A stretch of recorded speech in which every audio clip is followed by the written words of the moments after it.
Esan nuen lehen bertso izpuinezko horiek ez direla nire burukoak. Pilo handi bat dauka eginda nire Osaba jaunak, eta pilotik hartuak dira hemen ikusiko diren gutxi batzuk. Zailagarri bat da hau eta ez gehiago.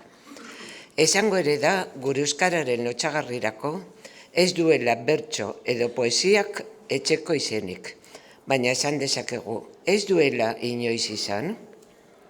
Aurkitzen dira herri honetan eta paper txit zaharretan bertso euskarazko batzuk. Antzinako pergamino lizunduetatik paper guretza zaharretara igaroak. Eta poesiari ematen zaio eresiaren izena. Ahaztu bada ez egotzi euskarari eta bai euskaldunei. Ez arren herrietarik jaso bakoitzaren gogora hitzak jokatzen ez badira. Gipuzkoan ere ez dabiltza berdin. Batzuek diote maitea, pakea. Beste batzuek maitia, pakia. Haiek esatea nahi dute burua, lekua, horiek burua, lekua.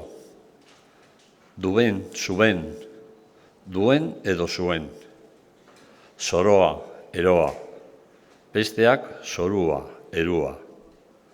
Aurkeriak dira horiek, eta gizon adituak ez dira geldituko euskeria horietan. Beste gauza bat.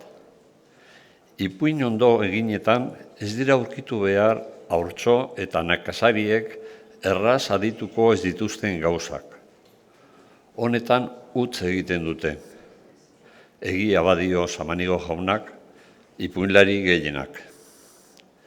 Erokeria handia bezera egitera, nora litzatekeen baserriko neskatza batentzat erostea dama mundudarrentzat behar bada gehiegiak diren jantzik pitzituak. Nola guztiek ez dakiten euskara ondo, adituak izan daitezen, izen batzuk ipiniko dira bertsoen oinean. Beren azalpena edo esanahia.